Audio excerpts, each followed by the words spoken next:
Welcome to the Artistic Finance Podcast, where we break down the wall between art and money.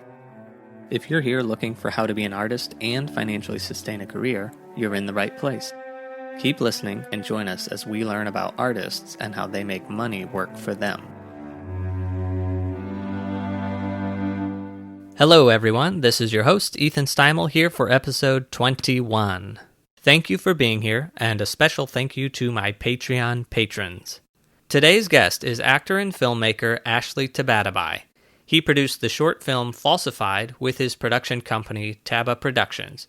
It premiered at the Los Angeles International Short Film Festival in 2017.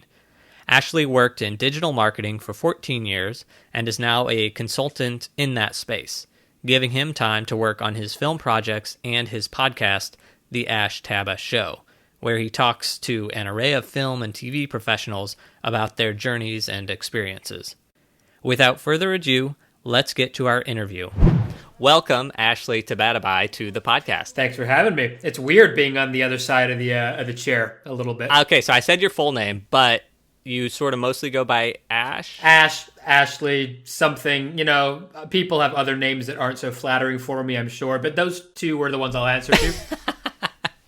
Okay, and I'm just going to say this for our listeners in the future, that today is September 3rd, 2020, so we're amidst the COVID-19 pandemic, and then we're also amidst the Black Lives Matter reawakening. And probably loads of other stuff we don't even know about yet that's bubbling under the surface and coming. Yeah. Oh, and another thing I should say is that I'm in New York City, and you are in... I'm in the UK. So it's 4 in the afternoon for you, it's 11 in the morning for me. Could you give us a sort of recap of your life and career and your path up to where you are right now? I am, I guess, a bit of a cultural nomad and a bit of a weird hybrid. Like, I sound North American-ish. I'm not. My mom is English and German. My dad was from Iran. I was born in the UK, so legally I'm British. But I left when I was like 5, and moved to Madrid and grew up in Spain and pretty much lived there till I was almost 20. And I went to an international school, so this kind of gets back to the first point of the accent. If anyone knows international schooling, most of the kids there aren't American or British. They're pretty much any other country you could think of. Like, my friends all spoke English as a second or third language, and they all spoke with a American-ish accent because they knew English from movies and TV, and you just pick it up. And as I said, I was 5, and we're sponges as a kid, so I'm told I had a pretty neutral accent prior to that, and I suppose trying to fit in and just you hear stuff, and I got this American amalgamation. So that explains, hopefully, to people a little bit about the cultural diversity for me. I always kind of joke, if anyone knows a psychiatrist to help me unravel that, then it'll be well worth the money. I've been acting since I was maybe 15, 16. But I never really at that age thought that it was something you could do as a career. I came very much from an academic-focused background because of my dad's view of that. And, you know, that part of the world, academics is a big deal. So it was always the thing for me that I was going to go to college, get a degree, which I did. I got a degree in management. It's like nothing to do with performing arts, which I'm glad I got. I got to the final year of that, and I realized this doesn't quite... like, something's missing. And I started to explore acting as, I guess, just getting back into it for the craft and taking classes. And then naturally that became, you know, you start doing short films and, maybe I'll get some headshots. And then I started to get, within 6 months, very serious about, let me pursue this as a potential avenue to explore as a career, but also having the fallback of that degree to pay bills and sort of work in another sector. And so I had this very weird dual life, which felt many times like it was a dual life, where I was pursuing acting, taking classes, auditioning, agents, all that stuff that people do. But I also worked in digital marketing, and I was working like corporate style for over a decade, and marketing agencies, doing like pretty much what you could consider a proper career. That kind of came to a head for me about 3 years ago, where I got to the point where I was like, I don't really feel the corporate game anymore. I moved into freelancing and consulting, and that still helps me cover overheads. But the key thing was it freed up a lot of time to make my own work. And I think that's been the big thing for me as a performer, as an artist, to not just wait for the phone to ring and for opportunities to come, but to, look at the stories you want to tell. And I've been lucky that I've been able to make great contacts and then collaborate them to make short films of my own. And that's sort of where I'm at, I think, in this mindset of make my own films. I have my own podcast, much like you do. I've, got all that stuff on the go, but I have that kind of corporate background to fall back on to help me freelance and pay bills, because you gotta eat. Yeah. During that, you might have mentioned this, and I'm sorry if I wasn't paying attention, but during that 10 years of marketing corporate, were you working on side projects? Were you acting? I was acting throughout all of it. I started working on my own side projects around 2020, 5-6 years ago. The first half of that time was very much just, I guess, what traditional acting routes sort of usually are, where you just take classes, you hunt down for an agent, you go to the auditions, and you kind of hit the audition circuit, and you book a job every so often, and you do the job. And so I was doing that at the same time. I was very upfront with employers, where I was like, this is what I do. You're going to find that because you Google me, you won't find anyone else. I can't really hide it.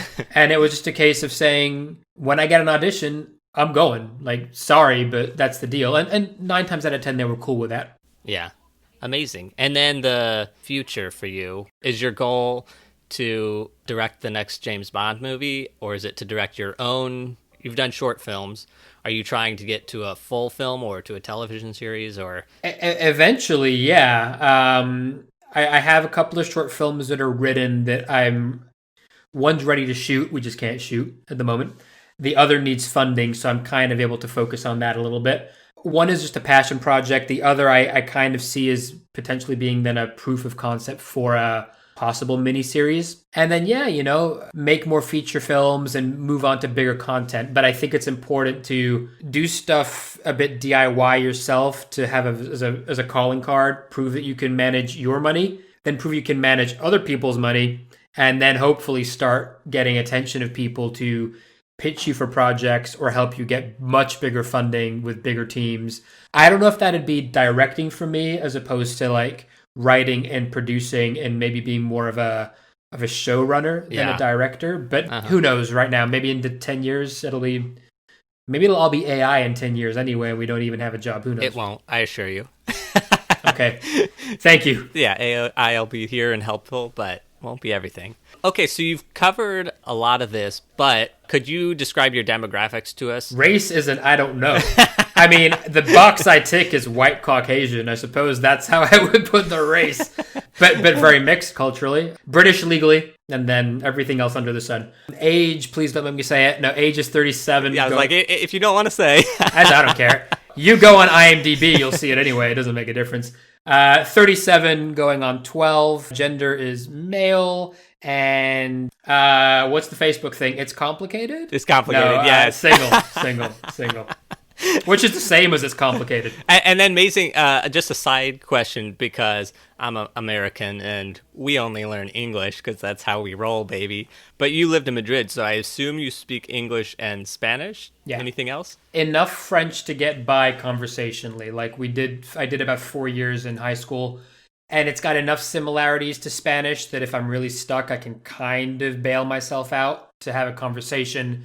Like badly. Yeah. But Spanish is fluent. Amazing. So now let's get to know your creative personality. What is a live event that you like to experience? I mean, theater's always great when we can go to theater, right? For like Christmas, I like to get people gifts that are experiential. And usually it is like theater tickets to a show. It's great to get my mom stuff for like musicals, for stuff she loves from back in the day, like, Sound of Music or the Rat Pack or anything like that. So that stuff's always great.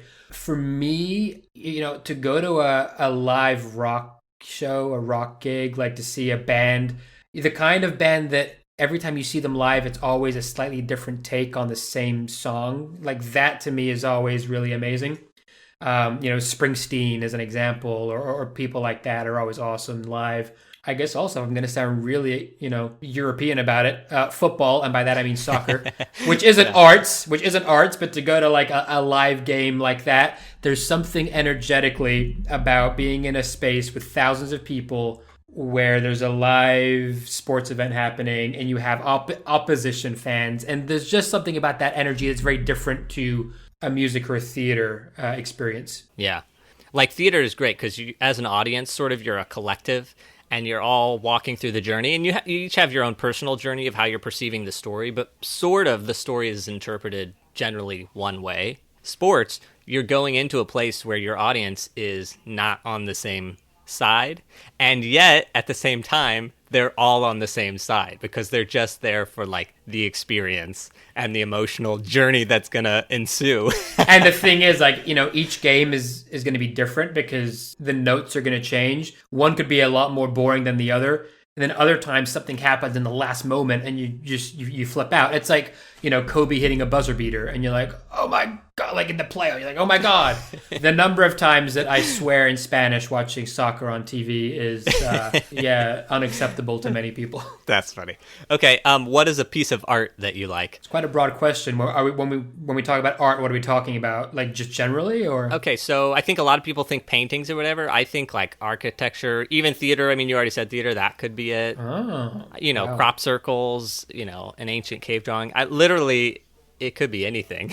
There's so many things. I don't know if there's a favorite. I guess as soon as you said that, what sprang to mind for me was the Bean in Chicago. Yeah. The aesthetic of it and sort of the way that it kind of plays with your visual interpretation of things. And I think also just on a personal sense, sort of meaning it has for me, where last summer we took a cross-country trip from LA through Chicago to New York with my dad and cousin and some other family members. It was quite a poignant moment. My dad wasn't very well at the time, and I think taking him there and being able to sort of experience that with him, that has resonance with me because of both what the thing is, but also because of what it then meant on a personal note, which is what art should be, I think. Yeah.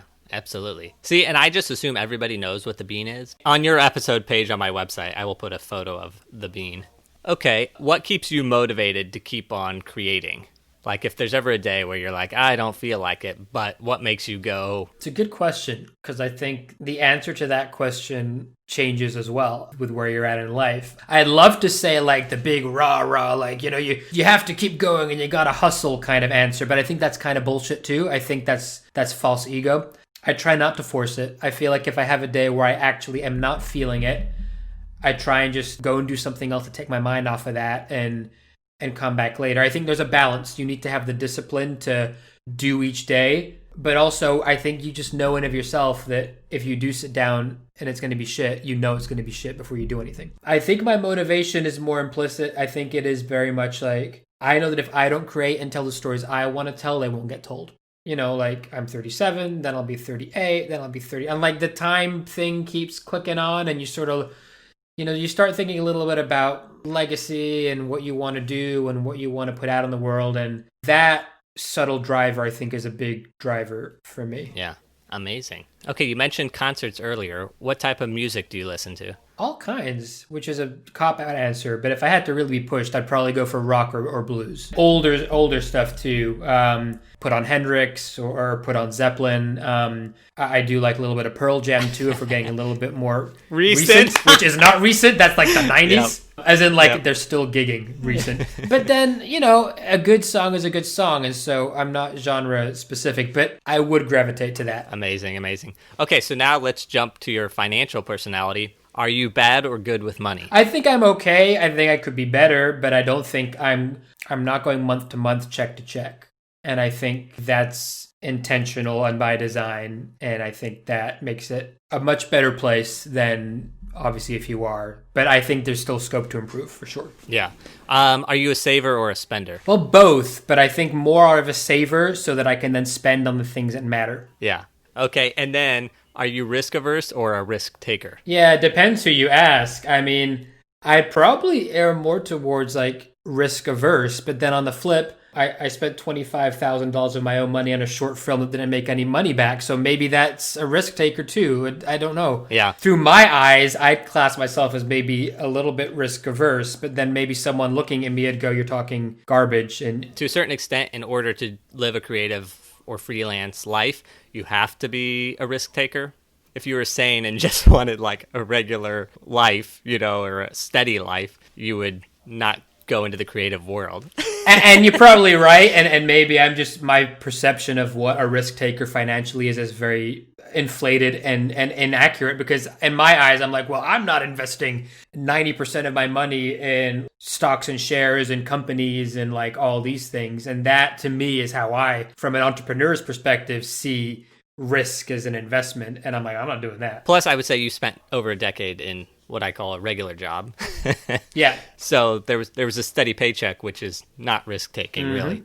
Exactly. Okay, so growing up, did you have good financial examples? Yes and no.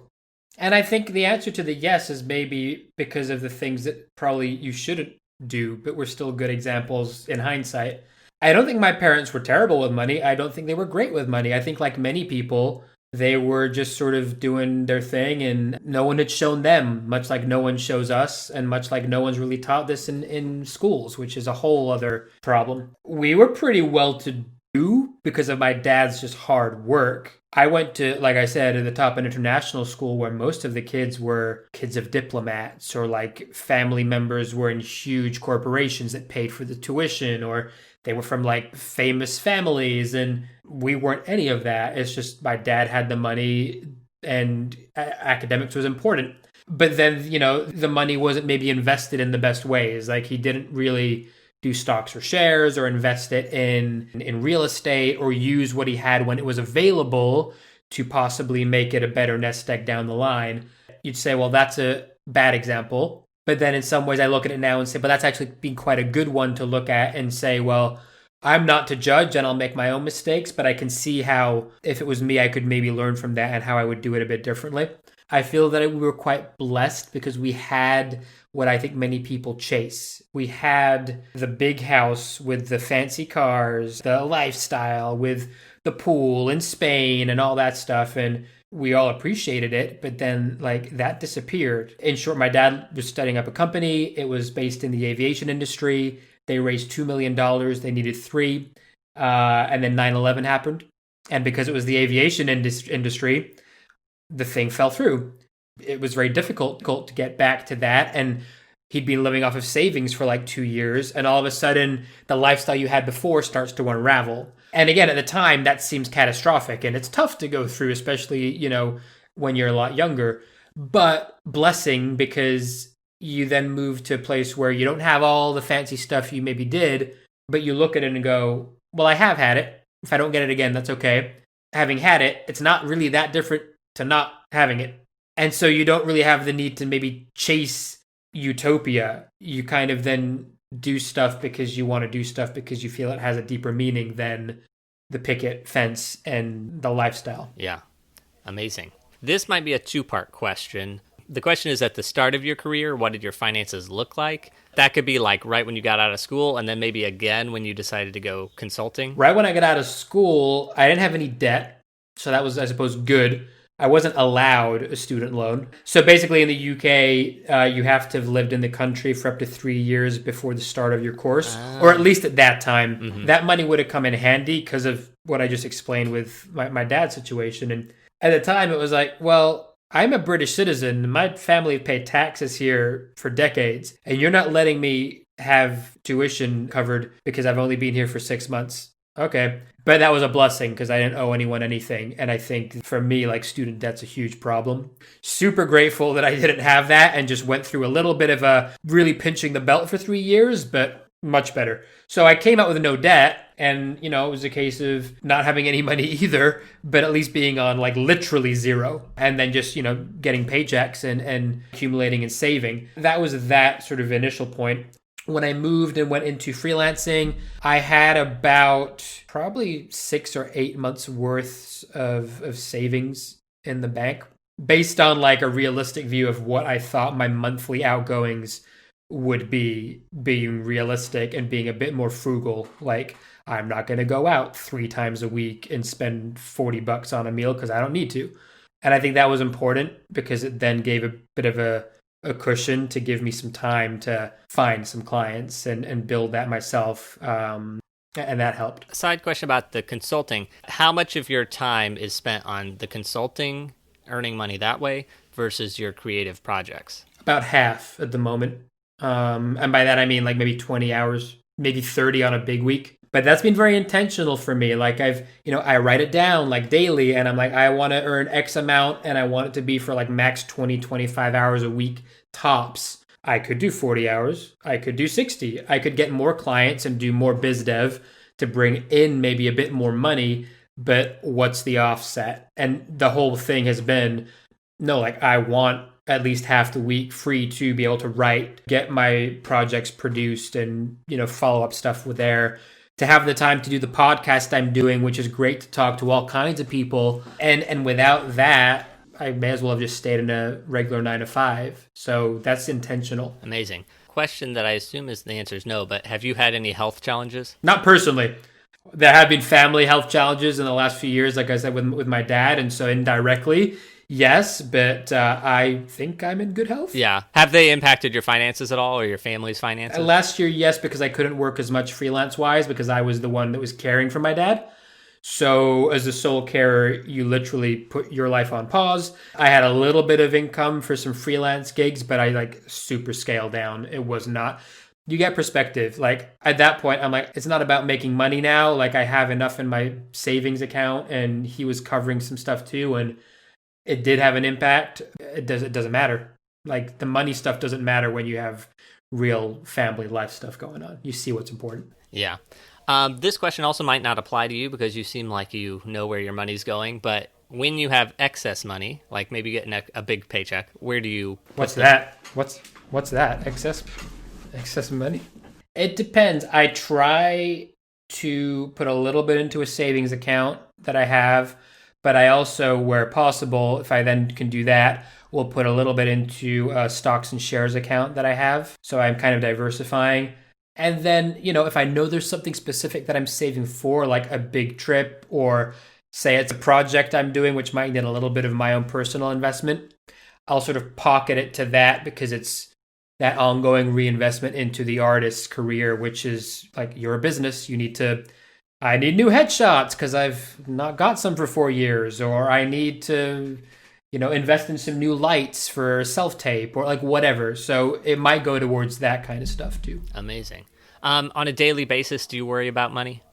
Not anymore, which sounds weird because you'd think as a freelancer, you'd be more worried about money than when you're getting a staple paycheck. I kind of was thinking about this the other day, and whilst I maybe some months make less than I did with the stable paycheck and others much more, I kind of enjoy it more because it feels like you've earned the money as opposed to, not that you don't earn it when you're working 9 to 5, but it's more personal. I don't worry about it. It feels a bit more like a fun game where it's like, I feel like it's in my hands and I can create opportunities to find an opportunity that'll bring in some money here, or the mindset of I can make something that might be then something that could be a money vehicle down the line, which is sort of where my head's at the moment. Yeah. Throughout your life, have you used a budget? I'm thinking about it. Not really. I mean, I do use like QuickBooks and stuff to manage my finances so I know where it's going, but it's more, I think that's just become like a compulsive habit. Maybe that's my German side coming out of being super efficient. I don't know. I have gone through the exercise of saying, this is what my baseline monthly outgoings are. And then like, this is what my outgoings really are when I add on like actually having a bit of a life, because I want to I want to buy a latte. I don't believe in the whole like, oh, like be super frugal and like don't buy a $3 latte. It's like, if you enjoy a latte, get a goddamn latte. Just make sure that you can afford it. And I think that exercise is important, to at least know what your general average spend is, and sort of have an idea or a figure of your ideal amount of money in mind too. Like I think it can be dangerous if it's just a mindset of I just need to make more, because where does it end? So that's not really a budget, but it is a focus on stuff. Yeah. Okay, what is a good financial decision that you've made? Not forcing those people at college to actually give me a student loan, because maybe I could have got one. So I suppose that's a really good decision. So because you couldn't get a loan, does that mean you like worked and paid it off? No. Like I wasn't given any money to go towards that. So my dad had some money earmarked aside and he paid for the tuition. I lived on campus for the first year, but then like second and third year, because it was about an hour from where my family then moved to, I would commute. And so I missed out maybe on some of the on campus stuff that you have, but I wasn't, paying for all that stuff. I didn't maybe buy all the books because the internet back then wasn't quite as prominent as it is now. And so back then it would be like 50, $60 for one textbook. It's like, what? Like, and I need to get like 20 of these bad boys. That's not going to work. So it was more that, and then like working a sort of part-time job in my final year to just cover basic costs like gas and stuff like that. Okay. What is a terrible financial decision you've made? Oh, no, that came to me. That came quick. I was going to say the short film I made, not because I think it's terrible, but I think other people think it's terrible because that money to them is like, that's a deposit on a house. To me, that was like the best money spent. Yep. No, a bad decision on hindsight. So I was starting the process to get a visa to work as an actor in the States because I need one. That costs a fair few $1,000s. And instead of paying it all up front and getting the lawyers that I was going to work with to just get the process done within the 2-3 months it took, I kind of took my time with it. I sort of paid them half up front and then sort of took like 6 to 9 months to get case material. And then by the time it got to when I was really ready, they'd gone through a whole bunch of turmoil themselves and they just vanished. They just disappeared with people's money. And so I lost out on, it was a good few $1,000s at the time, which was a sting, a little bit of a burn, because I was like mid-20s, and at that age, a few thousand is still. Even at this age, but especially then, that was like, okay, learn my lesson there. Bad decision to not just pull the gun. So did you ever get the visa, or I did, but not with them. Yeah, okay. Not with them. I learned the lesson, and I was like, next time when I'm ready, I make sure the case is ready, and I make sure that I have all the funds before I even approach anyone. And if they say we're good, and I'm like, cool, here's the cash, let's go, let's just get this turned around straight away and not procrastinate. I think there's a lesson in here to be had, and I don't know. It's not, I don't want to lecture anybody, but as I get older, I'm not super old, but like as I get older, I'm realizing that if you want anything done in the world, you have to do it or make it happen. And that includes when you're paying people money to do something. You can give people money and they will, like, you have to stay on top of them. Like, it's not just enough to be like, here's your money, do the job. Like, you have to make sure they're moving and all that. So I don't know what the lesson here is, other than even when you're spending large amounts of money, or maybe especially when you're spending large amounts of money, you have to make sure you're getting what you want, not just expecting the people to, or the company to do what they say they're going to do. Yeah, and I think not procrastinate on things that, you let it just kind of dwindle for many, many, many months or weeks or whatever your case is. Managing those expectations, but also trying to let yourself really feel out who the people are. If you have the ability to try and gauge their vibe and see if they resonate with you as a person, that's important. Like, you maybe can't know if you can trust them implicitly, because who knows what that even means, but your gut will let you know if something's off with someone, and that is an important sort of skill to let yourself lean into. Yep, that's another thing. Trust your gut. Because, okay, if your gut's wrong, it's going to be wrong out of 1 in 1,000 times. Like, so it's worth messing up that 1 out of 1,000 times than the 999 other times your gut is going to be right. Exactly.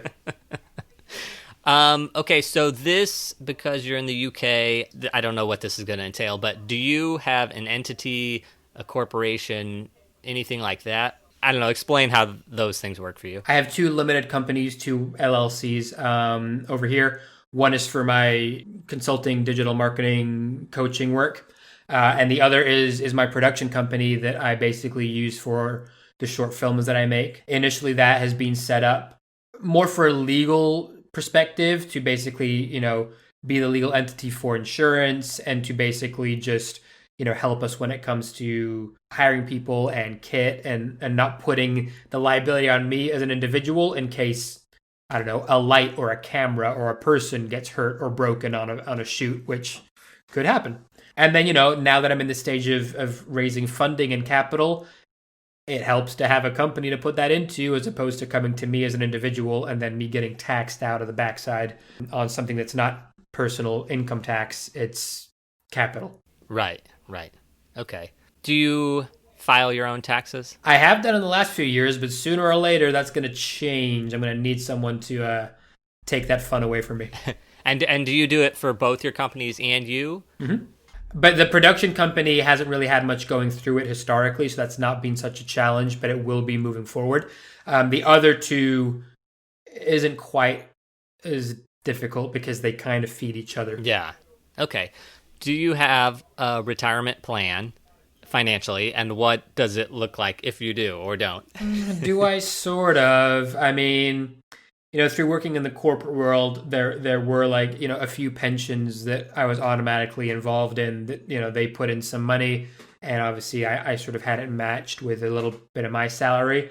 That's just kind of sitting there now. Like, I don't put money into the pensions because I suppose personally I don't, for lack of a better term, believe in the idea of the pension. I don't necessarily think it's going to be there to save me when I get to that retirement age anyway. That's just my view. I don't even think it's that great for people who might need it now. This is maybe a random stat, but it was like 20 or 30% of first responders and firefighters in the States, only 20% of them were getting access to their pension or something like that. It's not good, is my point. Well, it's complicated. So I'll just say for the union I'm in and its pension plan, you have to make X amount of dollars in order to get a half pension credit. And you have to get the half pension credit, which is like the minimal amount. You have to get that for 5 years running. So you have to make X amount of money for 5 years. If you say make it for 4 years and then that's it, or something, you switch careers or you join a different union or something, then you don't get anything out of that pension.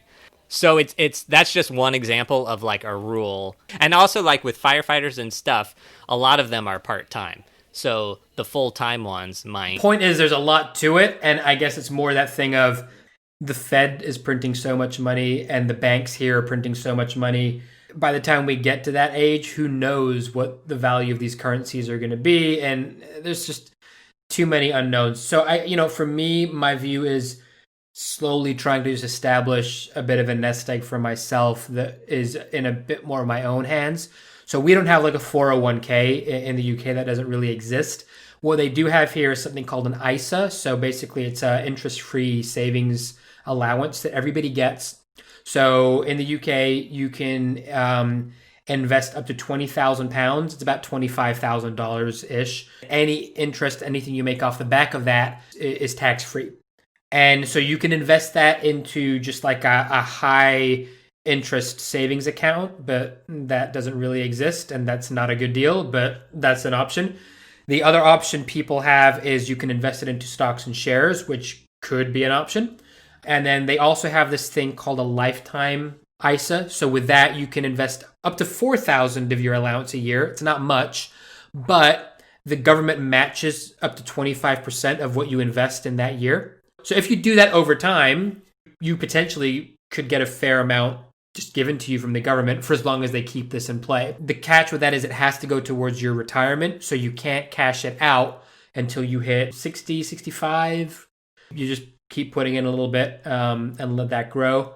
And then I'm not doing this yet. I might do it if I have a little bit of money eventually, but casually just keeping an eye on silver, gold, and looking at that as an option just to have in case the whole financial system, I don't see that kind of happening, but you just never know. So I'm just keeping an eye on that and going, maybe it's not a bad idea. Yeah. I mean, that's like here now. Maybe it's globally, but here everyone's getting real estate right now because you want something that's valuable that can fluctuate with the inflation or whatever the Fed does printing money. The asset is going to be valued at whatever it fluctuates to. So, but that's, gold and silver, same idea. I hear a lot of people talk Bitcoin, and I don't know how I feel about that because it just seems so variable and it fluctuates that much that Bitcoin or an iteration of it, I think eventually will become the currency, but when, we don't know, and whether it is Bitcoin, again, who's to say? It just seems to me a little bit risky to put all your eggs in that basket because it could disappear like that. Diversify. Never put all your eggs in one basket. I think Bitcoin is here for the long run. I mean, it's been around over 10 years, 15 years, 20 years. I don't know. It's been around for a while. I know there's Bitcoin too, and then there's like Ethereum, which fixes some of the problems with Bitcoin. So even though Bitcoin has a bunch of problems, I think it sort of has established itself. But like you say, whatever it is here for the long haul. I myself am not willing to go do more research and say, you know what? Yeah, I do need some Bitcoin. Maybe I would go to an ETF with a bunch of the coins and do there. But yeah, I'm with you. Like I'm not. It's like gold and silver. Like I'm not opposed to it. It's here, but I'm not jumping in. Yeah, exactly. I'm just kind of keeping a sort of casual eye on it, and then it's one of those like if I do have a surplus on my surplus, okay, maybe. Yeah. What job of yours has been the most financially lucrative? I have had a few freelancer coaching clients, one earlier this year as well, that paid me quite a lot for a month's work to basically coach and project manage a piece for them. And that's just them paying for my experience in that world. And I think that is where you start to see where you can add value. I think that's why it was the bigger paycheck, because you get to a point where you realize it's not just about doing a job. It's about what is it that you have as a service or a skill or a product that's adding value to people, because that's when they're going to be willing to pay you more for it. Yeah. Do you have a professional network, and has it helped you make more money? Short answer is yes, and I suppose yes, but indirectly maybe. And you do kind of see eventually that it's quite a small world, even though there's a lot of people in it. Like you start to see the same kind of movers and shakers, and then that person's connected to that person, and once they trust you, then a referral leads to this, and it's just the domino effect. You can't really extrapolate the nth degree of what action at one point led to then the money, if we're literally talking dollars in the bank account. I don't know how you attribute that. Yeah, and I think also what I'm exploring or finding or people are discovering as they listen to this podcast is that all artists do their art sort of differently. The money is sort of the same. Money works the way money works. Put it in an asset, not tied to a currency. That all works the same, but how different people go through their careers, how they do their art, that's the part that's all different and gray, and it's not cut and dry.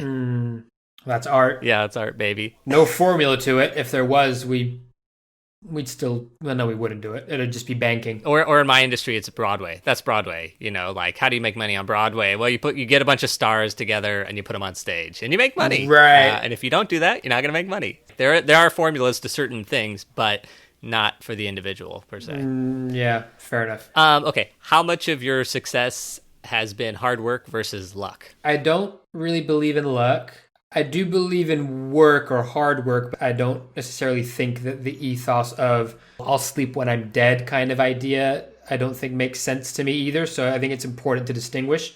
It's more persistence and practice as opposed to, I've got to put in 20 hours a day, every day, hard work like that. I think it's been more ongoing, persistently investing energy and time over time, having the ability to look and see that there is growth, but not also rushing it. The ability to be patient with yourself, I suppose, a little bit. Stuff then starts to eventually happen. And you could, I guess, call that luck when it happens, because it looks like magic fairy dust has been sprinkled on you and you're ordained with a gift. But then you think back and go, 10 years ago, there was no fairy dust and there was no luck. And it's literally just because I've done it enough times that I've developed a craft and I know enough people and I've done some stuff that now you've sort of got a bit of a recipe, and you have a cookbook with something that you've got your one or two family recipes that people can taste. Whereas 10 years ago, you just had some salt and pepper and you didn't really know what you were making. That's a really terrible analogy, but I think you should use it. Yeah, I agree. I love it. Do you have any financial goals? Let's say for this year, maybe. So I am looking to raise money for a short film because we know we need budget for it. 40 to 50,000 pounds. So that's like maybe $60,000, I think. I don't know if I'll get that all in this year, but there is a clear focus on working on how to raise that funding, going through different private funding channels. We'll probably eventually do a crowdfunding for it too, all through the company. So it's expense, we can expense it. I suppose is that challenge of how to raise funding for a short film, because a short film doesn't have profit associated with it almost ever. So it's going to be an interesting challenge. I know people that have raised that kind of amount and more for shorts. That's kind of my big sort of with a number attached financial goal for the next 6 months or so.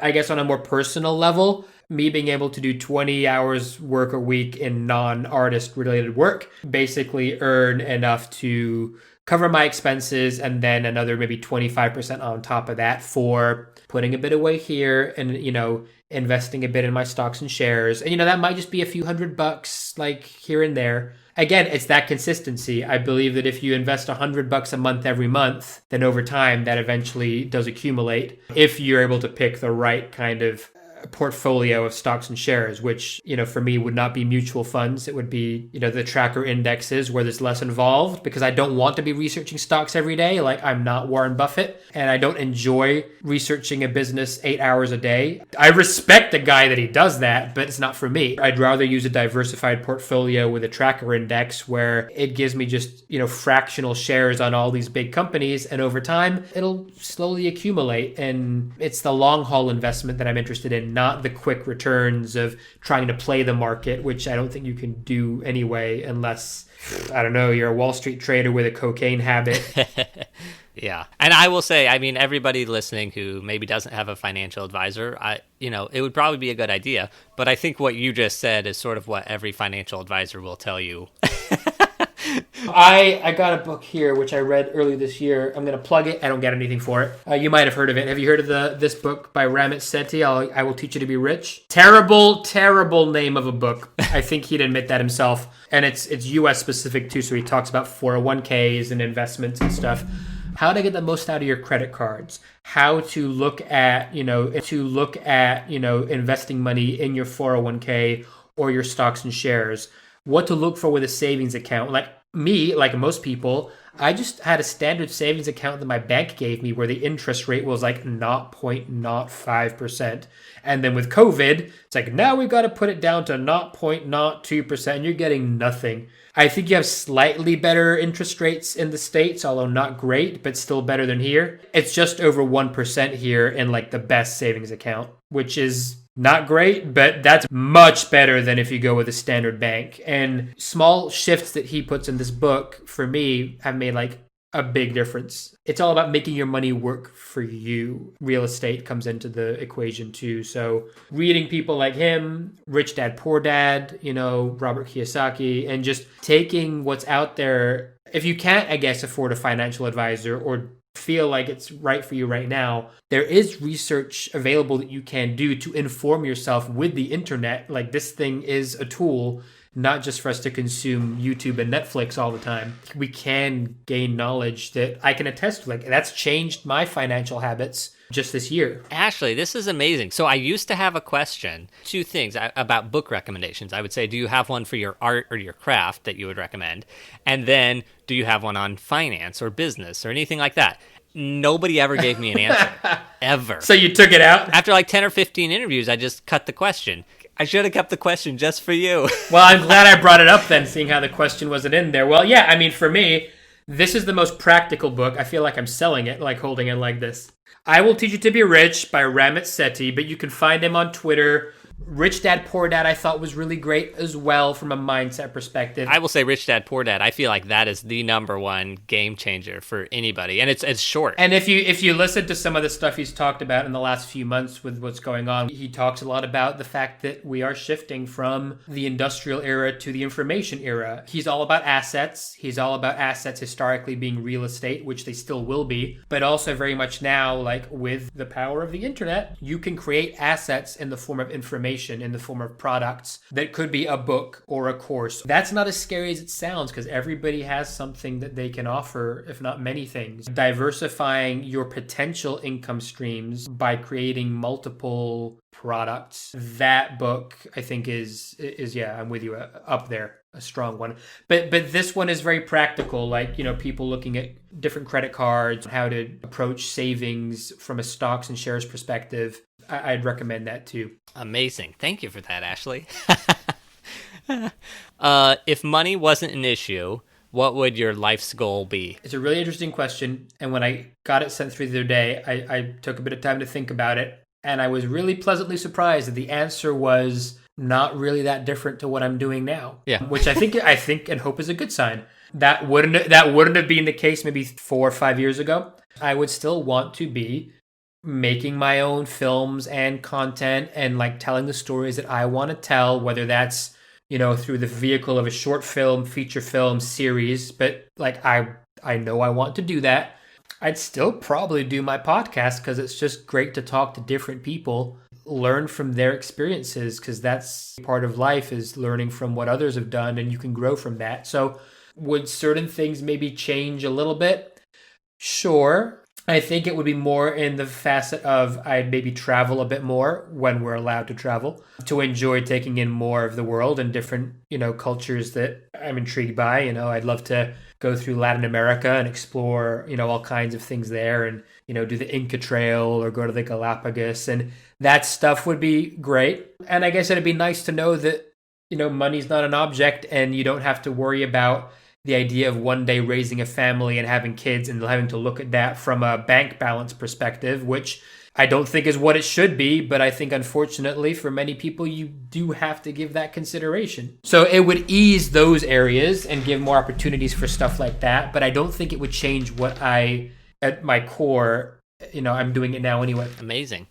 What financial advice would you give yourself back when you started out your career, or would you give to an actor or writer who's starting out right now? I can speak for actors more so. I think we have a really bad relationship with the idea of money.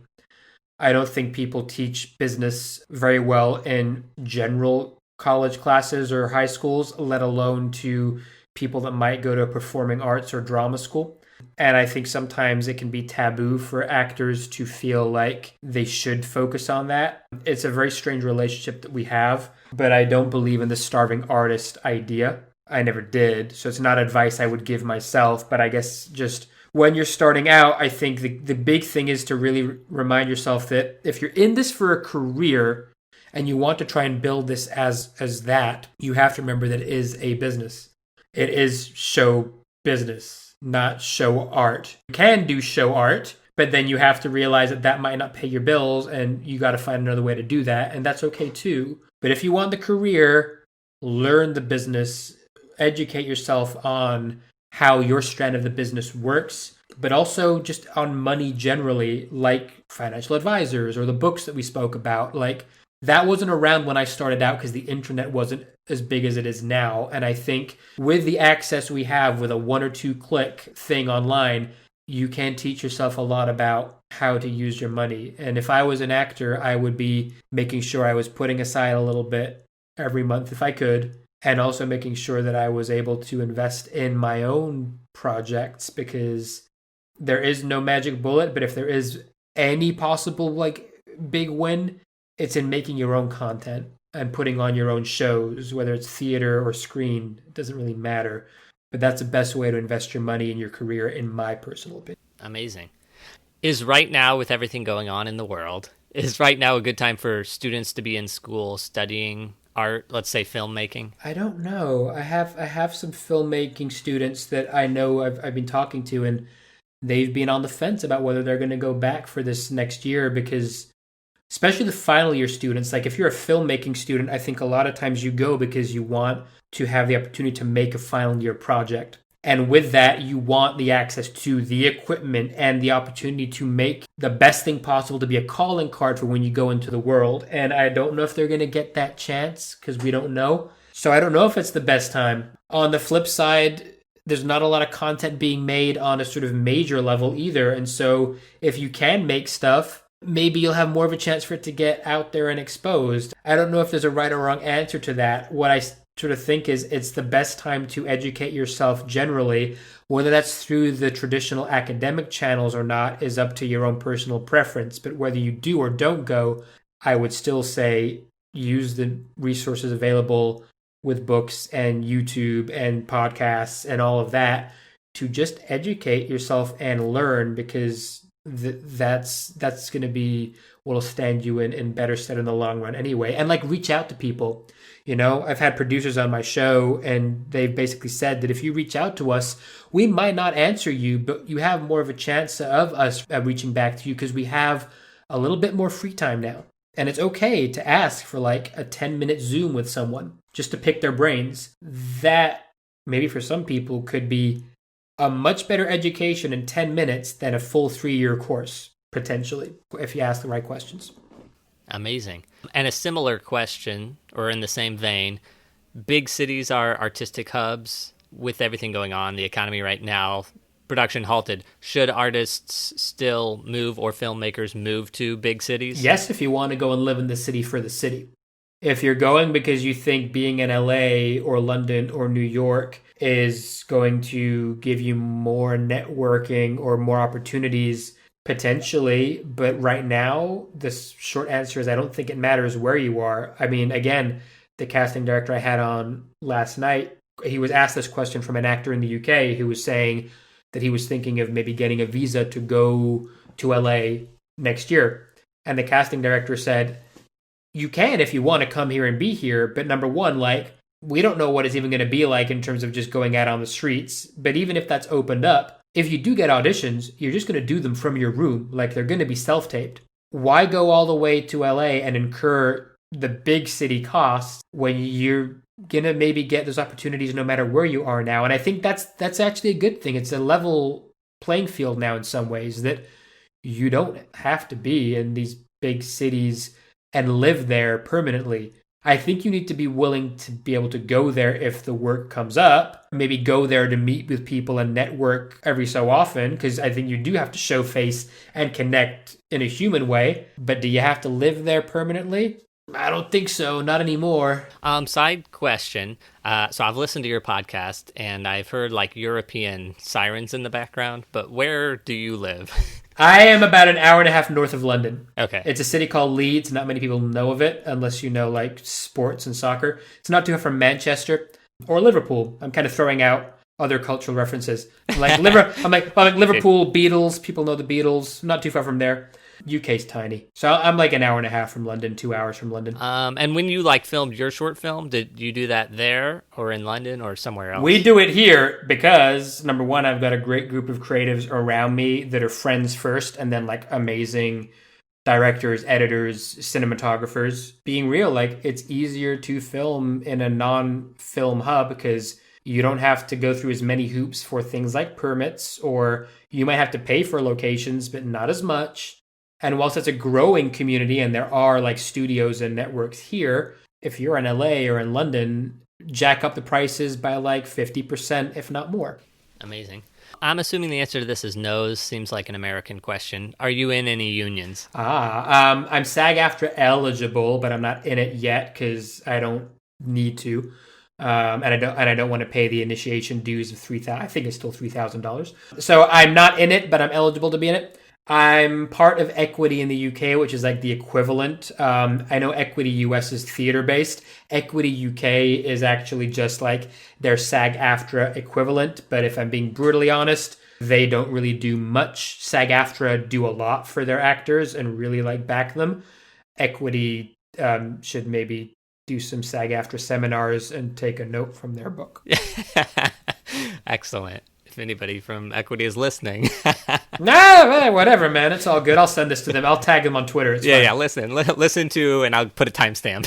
It's great to have a union. It's just like, don't just be a union because you're giving me a fancy card and it's like a nice label. Like SAG-AFTRA do a lot of great stuff. And I just don't feel like it's quite the same level here. That's all. Yeah. Okay, so what can we do, you and I, to stress the importance of finance and savings and I guess financial intelligence to fellow artists and creatives? I don't know, man. I don't want to have to go full like method and go homeless just to prove a point. Like, that seems a bit intense. Yeah, I don't want to do that either. I think we're doing it, right? Like, I think just talking about it and having the conversation openly is more than enough. And then I guess candidly saying like, we're just artists and freelancers and creatives like anyone else, and no one has the right answers, but educate yourself. There are informed people in the world who want to help people learn about finances. And I guess not being hard on yourself, like, no one teaches this shit and you don't get taught in high school, and there's probably reasons for that we shouldn't talk about. But like, yeah. It's okay that you don't know, but you have the power to know. And I think we all deserve to foster a healthy relationship with money. No one's supposed to have financial hardship. And I think money isn't scarce. I think that there is like opportunities in abundance for everyone. That doesn't mean it's easy. It just means that we don't want to be in a victim mindset over it. And I think like I've been there, we've all been there. We can't do much more than that. I think ultimately you can lead a horse to water, as they say, and then it's up to the individuals to really want to educate. And we're all going through this together and figuring it out. I don't think there is a black or white answer to it. That's the thing. Yeah, I agree. And I would say those two books you recommended, Rich Dad Poor Dad and How to Be Rich, or I forget the name of the other one. I Will Teach You to Be Rich. Yeah. Insert affiliate link here. No. Yeah. But reading either one of those or both, you don't have to do much. Like just reading the one book, you will be so far ahead of where you would be if you didn't read the book. I'm not saying start a podcast about it. I'm not saying start a website about it. You don't have to delve into it hugely.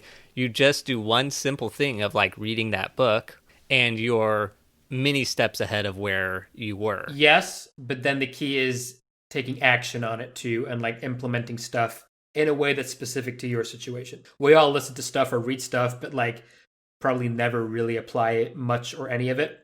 But like I said, with that book, I actually applied like the stuff he said within like a few weeks.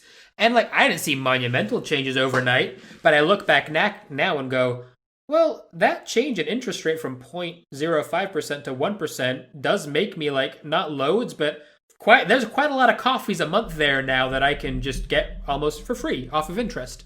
All that stuff is important. Awesome. Okay, final question. Where can people find out more about you? My name is pretty unique, so I won't even like spell it now, but if you put it in the notes or something, copy and paste that into Google, you'll probably find a lot on me because there's no one else with my name. So that's one way. I guess, I'm on Twitter, I'm on Instagram. It's probably the best way to connect or engage with me around anything creative or artistic based. Oh, and can I mention, so you have a podcast, which is actually how I met you, the Ash Taba Show. The Ash Taba Show, which is on my YouTube channel, and then, Spotify, Apple, all the good places you can find podcasts. I talk to people from various walks of life, but 80% are film and TV industry professionals. A lot of it is casting directors, UK and US based. So anyone who's listening that might be interested, I guess, in casting directors' advice, stories, insights on auditions, self-tapes. Yesterday, the guy I spoke to, he cast Pulp Fiction with Tarantino. And so like listening to their stories can be really amazing. So the podcast really focuses on that. And it's just giving actors insight and demystifying, I think, a little bit the casting process, the filmmaking process, and, letting people see that those people are human too. They're not like evil gatekeepers. They're just creative people like the rest of us. Amazing. And I don't have the stats in front of me right now, but I think like if you look worldwide at the most popular podcast, it's like Joe Rogan Experience, then This American Life, then Artistic Finance, and then fourth is the Ash Taba Show. I'm pretty sure. I'd have to look up the stats. I mean, I'm sure we were third, and you're demoting us, but it's okay. I think I was 3. Yeah, I mean, look, I've been going for about 7 months, so if I'm ranked that high, then I'll take it. I'll take it. Maybe it's Chinese or Russian bots inflating my stats. I don't know. Well, Ash Taba or Ashley Taba or Ashley Tabatabai. Thank you for sitting down and chatting with us. My pleasure. Thank you. Thank you for the time. It was fun. It was good to just be on the other side of the chair, like I said at the top. It's cool. That was our interview with Ashley Tabatabai. My takeaways were, don't be a starving artist. Find a way to make income to live while simultaneously producing art. Take action to organize your financials. Knowledge is only useful if you take action. If you are an actor or filmmaker, go listen to the Ash Taba Show. It's a great resource for the nuts and bolts of the business side of the business. That's it for today. Until next time, break a leg. Thank you for listening to Artistic Finance. Find more information on our website, artisticfinance.com. Please subscribe to our podcast and please leave a rating and review. Artistic Finance is produced in New York City by Nicole and Ethan Steimel. Producing consultant Ann Nygren Doherty. Graphics and website by Josh Cutler. Music by Chong Liu.